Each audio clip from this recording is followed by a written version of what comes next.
tulong ang hatid ng OFW Serbisyo Caravan para sa mga kababayan natin sa Abu Dhabi.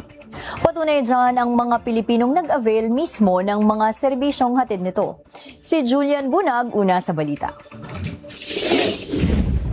Para maihatid ang iba't ibang serbisyo ng pamahalaan para sa mga OFW sa Abu Dhabi sa United Arab Emirates. Muling umarangkada ang OFW Serbisyo Caravan. Isinagawa ang one-day caravan sa isang hotel sa Abu Dhabi kung saan iba't ibang serbisyo ang kanilang inihatid, kabilang ang passport application at renewal, notarization at authentication ng mga dokumento gaya ng birth at marriage certificate at marami pang iba.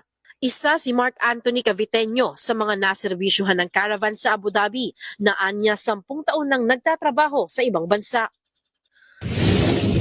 Through social media po, nakita ko po yung announcement nila sa Facebook. Marami po akong gustong i-avail pero currently po na-avail ko po yung M2 registration sa Pag-ibig at saka mag-process po ako ng attestation ng documents sa anak ko for school requirements dito sa Abu Dhabi.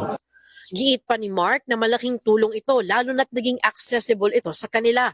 Si Rochelle Angel naman na isang domestic helper sa Abu Dhabi, nag-avail ng e-card sa OWA bilang isang miyembro ng ahensya at nagpa siya namang maging miyembro na rin ng SSS at Pag-ibig na kinakailangan anya kung sakaling tumigil na siya sa serbisyo.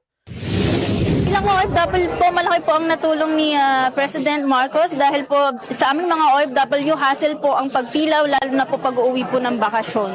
Ilan lang sila sa naging benepisyaryo ng aktibidad na inilunsad ni Pangulong Ferdinand Marcos Jr. na OFW Serbisyo Caravan na ipinagpapasalamat naman ng mga OFW na nasa UAE. Nauna sa mga balitang totoo at laging bago, Julian Bunag, Alaunas sa Balita ng Congress TV.